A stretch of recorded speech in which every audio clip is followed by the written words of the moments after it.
સાબરકાંઠાના પ્રાંતિજમાં સાંદોલિયા ગામે એક કળિયુગી ભાભીએ પોતાના જ દિયરની હત્યા કરાવી હોવાની ઘટનાથી સમગ્ર પંથકમાં ચકચાર મચી ગઈ છે।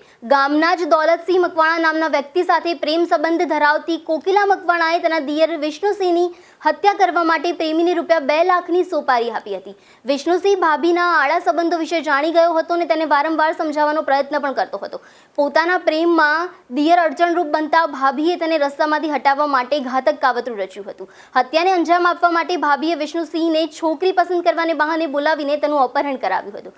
ત્યારબાદ પ્રાંતિજના કાલીપુરા અને લવાડી વચ્ચેના વાવરૂ સ્થળે પ્રેમી દોલતસિંહ અને તેના 2 મિત્રોએ મળીને વિષ્ણુસિંહને ગળે ટૂંકો આપીને મોતને ઘાટ ઉતારી દીધો હતો। આ મામલે પોલીસે હાલ તપાસ ધરી છે અને મુખ્ય આરોપી કોકિલા મકવાણા અને તેનો પ્રેમી દોલતસિંહને હત્યામાં સાથ આપનાર વિક્રમસિંહ મકવાણા તથા રમેશસિંહ રાઠોડ કુલ 4 આરોપીઓની ધરપકડ કરી છે। પ્રાંતિજ પોલીસે તમામ આરોપીઓની વિરુદ્ધ ગુનો નોંધીને તેમને કડકમાં કડક સજા થાય તે દિશામાં તપાસ તેજ કરી છે।